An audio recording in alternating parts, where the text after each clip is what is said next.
800 या फिर आप हमारी वेबसाइट www.sadhanamedia.com पर विजिट कर सकते हैं। आप हमें noida.sems@gmail.com पर ईमेल भी कर सकते हैं। 100% जॉब प्लेसमेंट की गारंटी। आज ही संपर्क करें।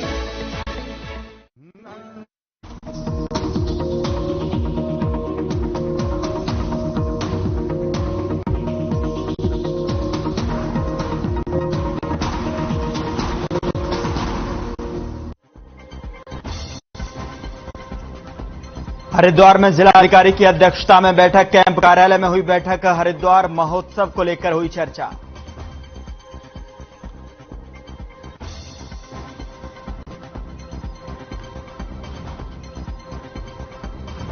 चंपावत में भारी बारिश से जनजीवन अस्त व्यस्त। सड़कों पर नाली का पानी भरने से लोग परेशान। जिलाधिकारी नरेंद्र सिंह भंडारी ने सभी विभागों को किया अलर्ट।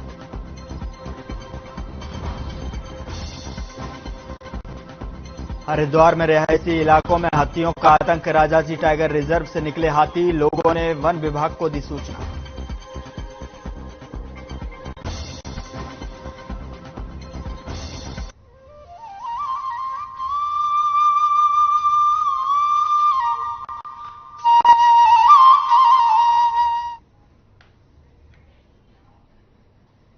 नमस्कार, खबर उत्तराखंड देख रहे हैं आप और मैं हूं आपके साथ गौरव राजेंद्र। बुलेटिन की शुरुआत बड़ी खबर के साथ करते हैं। बड़ी खबर देहरादून से है, जहां पर उत्तराखंड एसटीएफ की बड़ी कार्रवाई देखने को मिली है। बीपीडीओ भर्ती परीक्षा का ये पूरा मामला है, जिसमें 2016 में हुई थी बीपीडीओ भर्ती परीक्षा। पूर्व परीक्षा नियंत्रण आरएस पोखरियाल गिरफ्तार।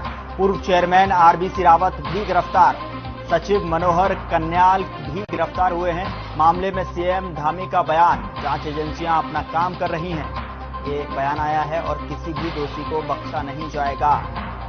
बड़ी खबर आप तक पहुंचा रहा है देहरादून से।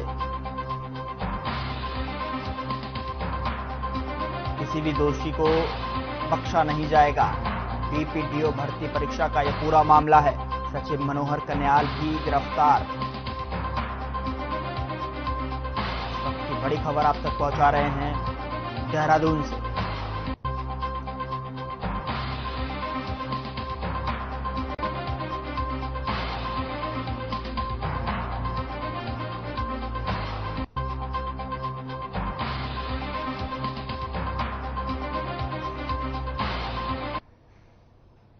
खबर राजधानी देहरादून से है, जहां संजीवनी सोसाइटी ने 2 दिवसीय मेले का आयोजन किया है। मेले के माध्यम से उत्तराखंड के उत्पादों को देश विदेश तक पहुंचाया जाएगा, जिससे कलाकारों और साथ ही साथ आमदनी बढ़ सके। इसके साथ ही आपको बता दें कि इस मेले को लगाने के पीछे संजीवनी सोसाइटी का मुख्य उद्देश्य कि उत्तराखंड के उत्पादों को कई लोग खरीदें और जो पैसा इकट्ठा होता है उससे पिछड़े इलाकों का विकास किया जा सके और समाज की सेवा हो सके। संजीवनी सोसाइटी के अध्यक्ष ने बताया कि इस मेले के हर साल लगाया जाता है। इस साल भी इस मेले में 60 से ज्यादा स्टॉल लगाए गए हैं।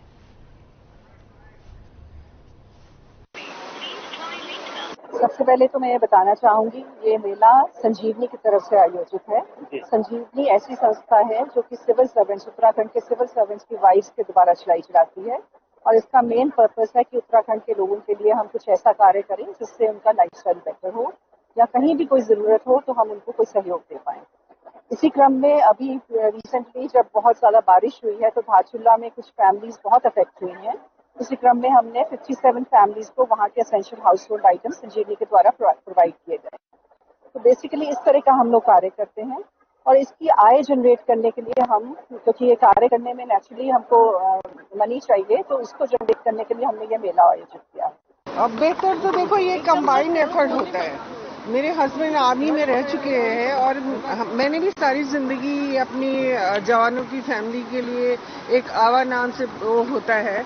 उसमें ऐसा नहीं है कि एक ऑफिसर की वाइफ ही काम करेगी, सारे जवान उनकी वाइफ वगैरह सब मिलकर काम करते हैं। और संजीवनी एक ऐसी संस्था है जिसमें आके मुझे बहुत खुशी हो रही है कि हरलीन संधू, डॉक्टर अलकनंदा, रश्मि वर्धन, ये सब लोगों ने मिलके इतना एफर्ट किया है। अभी तो मैंने पूरा देखा नहीं, पूरा देखने के बाद अगर आप मेरे से बाइट लेते तो मैं बता सकती मुझे क्या पसंद आया है। और ये एक उत्तराखंड हिल की लेडीज बहुत ही अच्छी होती हैं, हिम्मत वाली होती है, बट उत्तराखंड की लेडीज में तो एक अलग ही एनर्जी है। पहले मैं उत्तराखंड के सभी नागरिकों को नमस्कार करना चाहूँगी। दिवाली पे हर साल संजीवनी मेला होता है CSI में, जिसपे हम जैसे सब यंग एंटरप्रेन्योर्स को मौका मिलता है ग्रो करने का। मैं हूँ पूजा राणा, मेरा ब्रांड है डिवाइन। तो मैंने जो अपनी शुरुआत करी थी वो संजीवनी से ही करी थी। मेरा जो बेसिक प्रोडक्ट है वो क्या है, मैं ऑल ओवर इंडिया से जो भी बेस्ट प्रोडक्ट है मेड इन इंडिया, पुराने जो हमारे कल्चर के प्रोडक्ट्स हैं उनको लाकर एक अंडर वन रूफ में सेल कर रही हूँ। ये एक्चुअली आकांक्षा है, एक स्पेशल चिल्ड्रन ऑर्गेनाइजेशन है हम लोगों का। हमारे पास सारे मेंटली चैलेंज्ड बच्चे, फिजिकली चैलेंज्ड बच्चे हैं, जिनके लिए हम उनको ट्रेनिंग देते हैं, पढ़ाते हैं और वो कुछ प्रोडक्ट्स बनाते हैं जो वो अपनी कैपेसिटी में। तो ये सब उन्होंने हैंडमेड प्रोडक्ट्स हैं, कैंडल्स, वेस्ट मटेरियल से सब, जो उन्हीं के प्रोडक्ट्स को फिर हम एग्जीबिशन सेल करते हैं और इससे उनको स्टाइपेंड देते हैं, सो दैट उनको भी अच्छा लगता है कि हमने कुछ अर्निंग करा है। और that's how they also learn how to earn. Actually that is the basic idea. Ashok Kumar ji जो DGP उत्तराखंड है, उनकी धर्मपत्नी। मैम, जो ये उत्पाद लगा रखे हैं आपने, जो प्रोडक्ट लगा रखे हैं, तो ये सारे पहाड़ी हैं या बाहर के हैं? इसमें हमारी कोशिश तो है कि ज्यादा से ज्यादा जो प्रोडक्ट हैं वो हम लोगों के उत्तराखंड के जो दूर दराज के क्षेत्र हैं और वहाँ की जो हम लोगों की ट्रेडिशनल प्रोडक्ट्स हैं उनको यहाँ पर करा जाए। और जैसा कि आप जानते हैं कि इस तरह से सीधा सामान जो इसके निर्माता हैं या जो इसको बना रहे हैं उनसे ये सामान लिया जा रहा है, तो बीच में जो दूसरे लोग होते हैं जो उनका लाभ लेते हैं वो लाभ उनका कम हो जाए।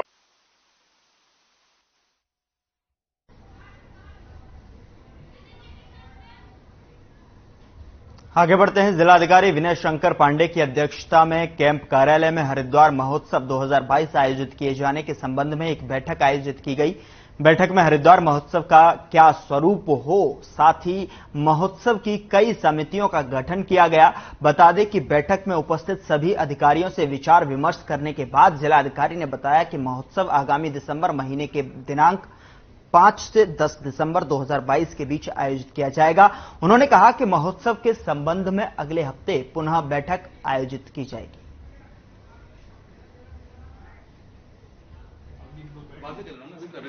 देखिए, हरिद्वार जो हमारा जिला है और जो हरिद्वार शहर है, आपको जानकारी है कि ये देश में नहीं पूरा अंतर्राष्ट्रीय स्तर का ये स्थान है। और मुझे ये जानकारी मिली कि पूर्व में 1999 में, इसके बाद 2008-9 इसमें एक हरिद्वार महोत्सव का आयोजन होता था। भी डिस्ट्रिक्ट के लिए बड़े गौरव का क्षण होता है कि वो एक अपना महोत्सव आयोजित करे और उसमें न केवल उस डिस्ट्रिक्ट के कलाकारों को, यहाँ के प्रोडक्ट्स को, यहाँ की कुजीन को, बल्कि उत्तराखंड राज्य और पूरे देश के लोग यहाँ आए और उस महोत्सव में प्रतिभाग करें।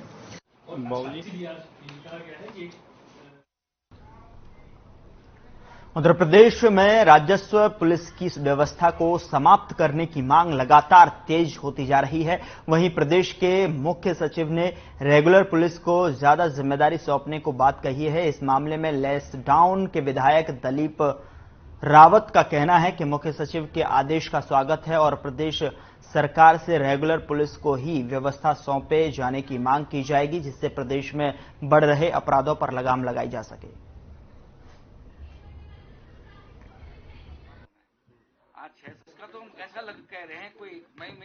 देखिए, निश्चित रूप से राजस्व पुलिस का वर्तमान परिस्थितियों में काम करना संभव ही नहीं है और ना उनके पास ट्रेनिंग है, ना उनके पास कोई साधन है।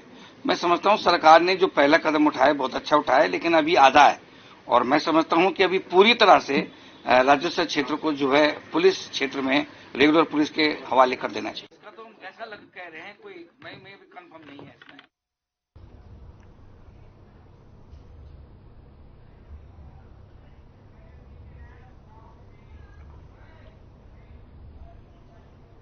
उधर डोईवाला के एडवेंचर ट्रेनिंग सेंटर BSF में राजस्थान के टेकनपुर BSF एकेडमी के साथ भर्ती 50 असिस्टेंट कमांडेंट प्रशिक्षु अधिकारियों के ने सफलतापूर्वक साहसिक और जोखिम भरा प्रशिक्षण पूरा किया है, जिस पर बीएसएफ में सभी अधिकारियों को सम्मानित कर उन्हें विदाई दी गई। डोईवाला बीएसएफ के कमांडेंट महेश नेगी ने बताया कि राजस्थान के टेकनपुर बीएसएफ एकेडमी के 50 प्रशिक्षु अधिकारी डोईवाला संस्थान में सहायक सिख और जोखिम भरा प्रशिक्षण लेने आए थे, जिन्हें यहां के कुशल प्रशिक्षकों ने माउंटेनिंग, रिवरिंग और rafting, rock climbing, body surfing और कॉन्फिडेंस जंप आदि तमाम साहसिक और जोखिम भरे प्रशिक्षण के साथ आपदाओं से निपटने के गुण सिखाए। आपको मुझे बताते हुए काफी खुशी और हर्ष है कि पिछले एक वीक से हमारे पास हमारे एसटीडी डायरेक्ट एंट्री जो डायरेक्ट भर्ती के ऑफिसर है 50 जिनकी नौकरी है, वो हमारे पास एडवेंचर ट्रेनिंग के लिए यहाँ पे एकेडमी से आए। इस एडवेंचर ट्रेनिंग के दौरान इनको हाई एल्टीट्यूड में सर्वाइवल, रेस्क्यू, उसके साथ साथ बेसिक रॉक क्राफ्ट, थोड़ी वीएलटी ट्रेनिंग, उसके बाद एमटीबी और थोड़ी पैराग्लाइडिंग के बारे में जानकारी दी गई है, जिससे इनकी क्षमता इस तरह के एडवेंचर को करने की तथा डिजास्टर रिस्पॉन्स में भी इनकी रोल अदायगी में। अगली खबर का रुख करते हैं। चंपावत में भारी बारिश से जनजीवन अस्त व्यस्त हो गया है, जहां सड़कों पर नाली का पानी भर जाने की वजह से लोगों को काफी परेशानियों का सामना करना पड़ रहा है। तो वहीं जिलाधिकारी नरेंद्र सिंह भंडारी ने सभी विभागों को अलर्ट में रहने के आदेश दिए हैं। और पुल बनने की बात चली है, आप क्या कहना चाहते धामी जी से? धामी जी से यही आग्रह करना चाह रहे थे कि जल्दी से जल्दी अगर यहाँ पर पुल बन जाता तो यहाँ की गांव की समस्याएं जो है काफ़ी दूर हो जाती। छोटे नन्हे बच्चे जो स्कूल जाते हैं और माता पिता जो है बच्चों के फिक्र में जो है वो बैठे रहते हैं और इंतजार करते हैं। जरा सा भी बारिश हो जाए तो यही फिक्र रहती है कि नाला आ जाएगा और बच्चे हमारे जो है पार रह जाएंगे या स्कूल नहीं जा पाएंगे। आने जाने में लोगों की बहुत समस्याएं होती हैं, कोई बीमार हो जाए।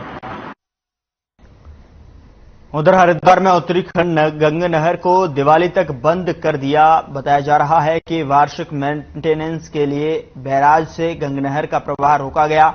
इस दौरान दिल्ली एनसीआर में पीने के पानी की दिक्कत पैदा होने की आशंका है। वहीं यूपी सिंचाई विभाग के अधिकारियों ने कहा कि हर की पैड़ी पर गंगा में डुबकी लगाने के लिए गंगा जल छोड़ा जाएगा।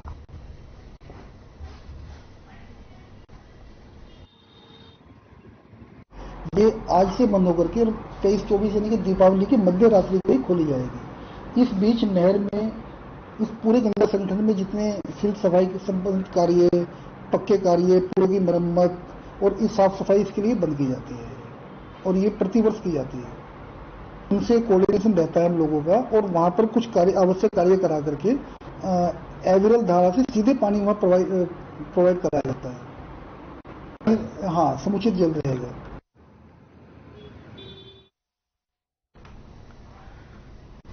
उधर लालकुआ के सेंचुरी पेपर मिल के श्रमिकों के स्थायी नियुक्ति की मांग को लेकर धरना प्रदर्शन किया गया है। बता दें कि नियुक्ति की मांग को लेकर पूर्व विधायक नवीन दुमका का धरना दूसरे दिन भी जारी रहा। श्रमिकों के आंदोलन के बावजूद मिल प्रबंधक अपना अड़ियल रुख कर रहे हैं। मिल प्रबंधक के अनुसार रवैये से श्रमिकों में जबरदस्त आक्रोश है।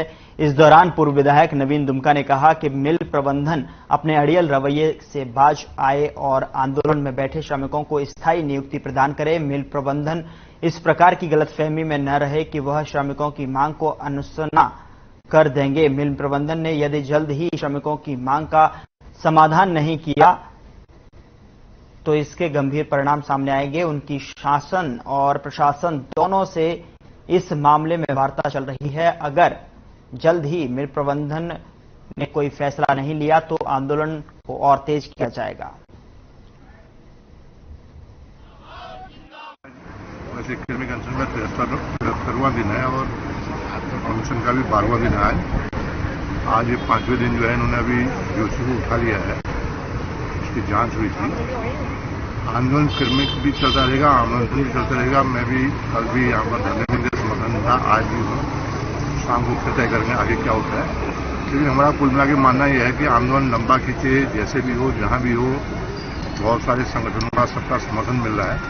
हम इनको इनके पक्ष में निर्णय तक पहुँचाएंगे। अब उसमें हमको जो भी लोकतांत्रिक तरीका अख्तियार करना पड़ेगा उधर राजाजी टाइगर रिजर्व से निकलकर हाथियों का झुंड रिहायशी इलाकों में पहुंचकर हड़कंप मचा रहा है। बता दें कि बीती रात एक बार फिर शराब के ठेके के पास टस्कर हाथियों का झुंड आने से वहां से गुजर रहे लोगों में अफरा तफरी मच गई। गनीमत यह रही कि हाथी ने किसी पर हमला नहीं किया, जबकि इस झुंड में वह ओकार का एक दांत वाला वह टस्कर हाथी भी शामिल था, जो अब तक कई लोगों को मौत की घाट उतार चुका है। ग्रामीणों ने हाथियों के आने की सूचना वन प्रभाग हरिद्वार की टीम को दी, जिसके बाद मौके पर पहुंची तो वहीं वन विभाग की टीम अब इलाके में हाथियों की तलाश कर रही है ताकि उन्हें वापस जंगल में खदेड़ा जा सके।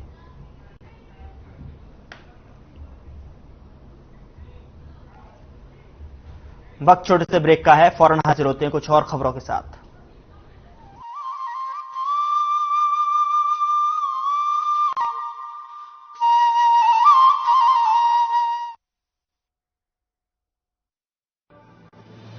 डेंगू से बचने के लिए जरूरी है आसपास पानी जमा ना होने दें। डेंगू से बचाव करना है तो याद रखिए ये सारी बातें।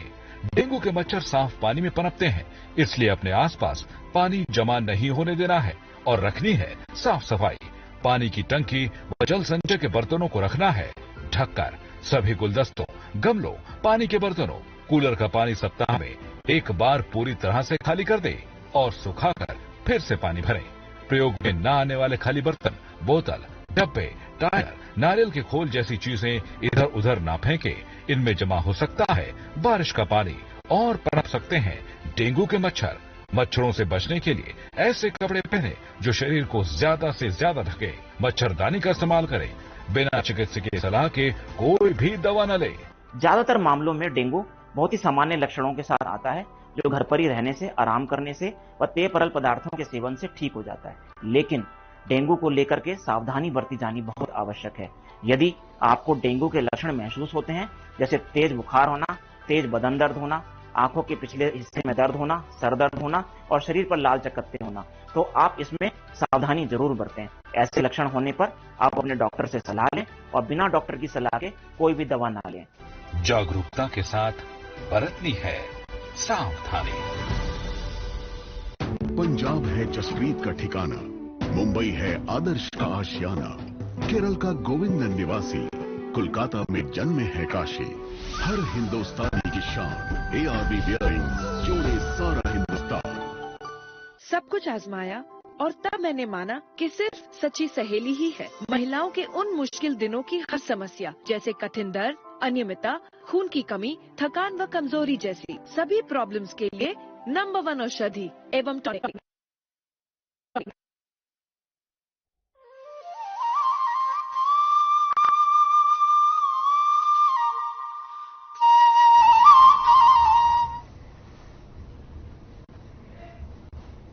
ब्रेक के बाद स्वागत है आपका। खबरों का रुख करते हैं विरासत महोत्सव देहरादून के सबसे चर्चित और जो महोत्सव है वहां पर जो आयोजन किया गया। साथ ही आपको बता दें कि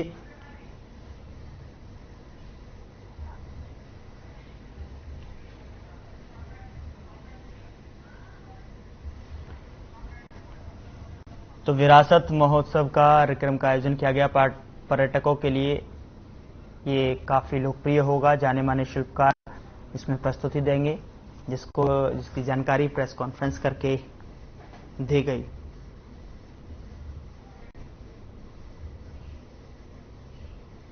पर्यटकों के लिए काफी लाभदायक होगा। जाने माने शिल्पकार यहां पर प्रस्तुति देंगे, जिसकी जानकारी प्रेस कॉन्फ्रेंस के माध्यम से दी गई।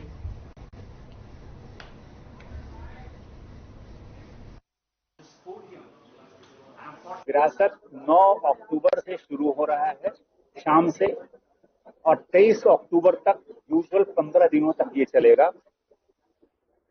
इसमें हर साल की तरह 4 बहुत नामचीन लोग आ रहे हैं और जितने और आर्टिस्ट हैं सारे अपनी अपनी क्षेत्र के, अपने अपनी विधा के मास्टर लोग पार्टिसिपेट कर रहे हैं। के लिए काफी लोकप्रिय होगा। साथ ही जाने माने शिल्पकार यहां प्रस्तुति देंगे। विरासत महोत्सव देहरादून के सबसे चर्चित और प्रतिष्ठित फेस्ट में से एक है। ये स्थानीय लोगों के साथ साथ पर्यटकों के लिए भी काफी लोकप्रिय है। विरासत हमारी रंगीन संस्कृति और परंपरा को दर्शाता है और लोग इस महोत्सव का बेसब्री से इंतजार करते हैं। बता दें कि डॉक्टर भीमराव अंबेडकर स्टेडियम में 15 दिन तक आयोजित महोत्सव चलेगा, जिसमें प्रदर्शन और कार्यशालाएं शामिल होंगी। वहीं हर बार भारतीय शास्त्रीय संगीत के महापुरुष और जाने माने शिल्पकार यहां प्रस्तुति देते हैं। बड़ाली ब्रदर्स सहित कई कलाकार अपनी प्रस्तुति देते हुए नजर आएंगे।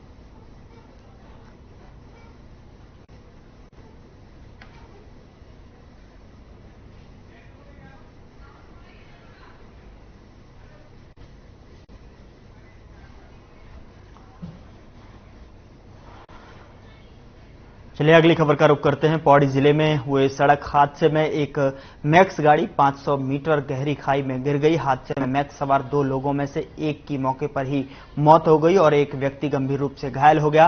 हादसे की जानकारी देते हुए डीएम डॉक्टर विजय कुमार ने बताया कि दुर्घटना में मृत व्यक्ति के शव को पोस्टमार्टम के लिए भेज दिया गया है और घायल को इलाज के लिए एम्स ऋषिकेश में भर्ती कराया गया है।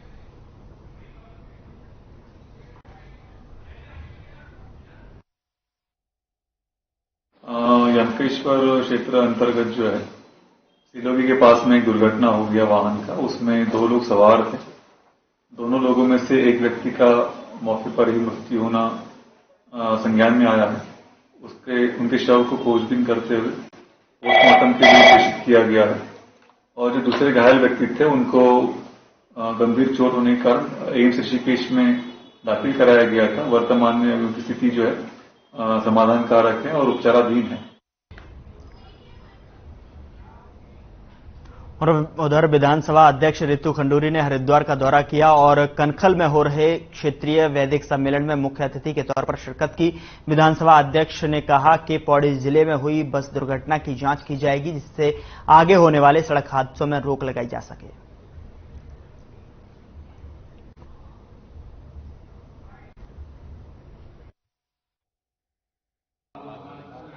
देखिए, दुखद है, घटनाएं हो रही हैं, चाहे बस एक्सीडेंट हुआ हो या अवलांच आया हो। दुखद है। जहां तक बस दुर्घटना की बात है, जांच होनी चाहिए कि किस कारण से ये दुर्घटना हुई है और उन कारणों को हमें रोकने का आगे प्रयास करना चाहिए।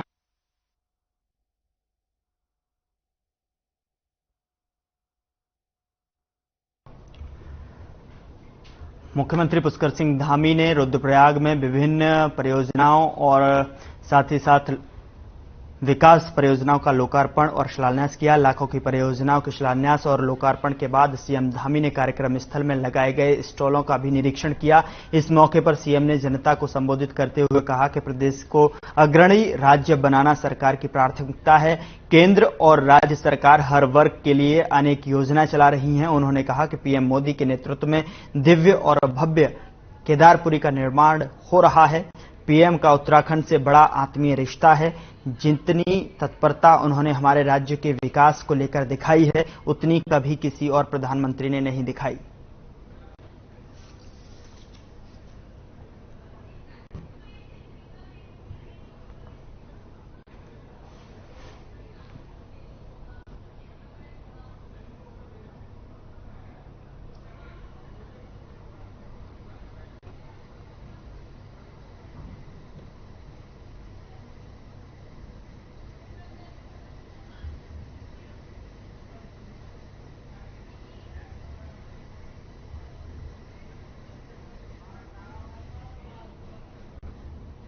उधर पौड़ी जिले में मौसम विभाग की ओर से आज कहीं कहीं भारी बारिश होने की संभावना व्यक्त की गई है। मौसम विभाग द्वारा जारी चेतावनी के मद्देनजर छात्र छात्राओं की सुरक्षा को देखते हुए जिलाधिकारी द्वारा सभी कक्षा 1 से 12 तक का अवकाश घोषित किया है।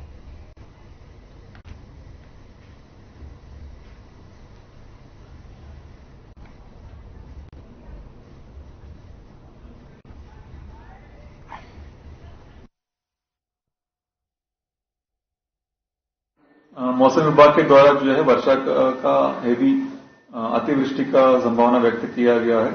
आज भी संभावना व्यक्त किया था, कई ऐसे जिलों में हल्की बारिश हुई है, लेकिन कल का जो अलर्ट है वो रेड श्रेणी में रखा गया है और उसको देखते हुए सभी विद्यालयों में हम लोगों ने अवकाश की कार्रवाई संपन्न करा रहे हैं। कल 8 तारीख है, 8 तारीख का भी अवकाश हम घोषित कर रहे हैं और सभी शिक्षकों से अनुरोध कर रहे हैं कि अपने अपने क्षेत्र में बने रहेंगे। सभी अधिकारियों से अनुरोध कर रहे हैं कि अपने क्षेत्र में बने रहेंगे। वक्त छोटे से ब्रेक का है, जल्द हाजिर होते हैं।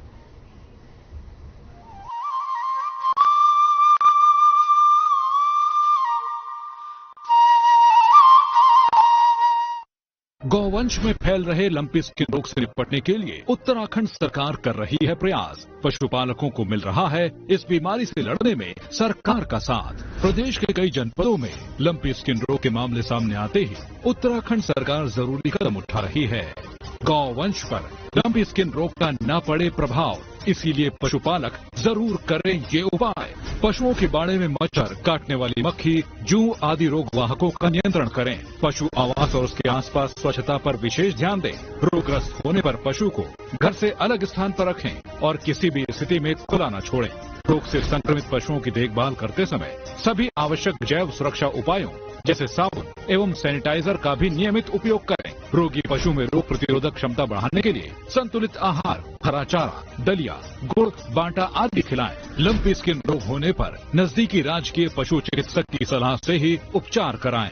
लंपी स्किन रोग से बचाव के लिए उत्तराखंड सरकार लगातार निगरानी रख रही है। राज्य के 13 जिलों में लंपी स्किन रोग से निपटने के लिए अभियान चलाया जा रहा है, जिसके अंतर्गत 350 से अधिक रैपिड रिस्पांस टीमें तैनात हैं। लंपी स्किन रोग की रोकथाम हेतु वैक्सीनेशन कार्य का प्रभावी रूप से क्रियान्वयन। अब तक करीब 3.25 लाख से अधिक गौवंश को किया वैक्सीनेट। पशुपालकों की समस्याओं के त्वरित समाधान हेतु 24 घंटे हेल्पलाइन नंबर 1800-120-8862 जारी। पशुपालकों तक हर संभव मदद पहुंचाने के लिए प्रतिबद्ध है उत्तराखंड सरकार।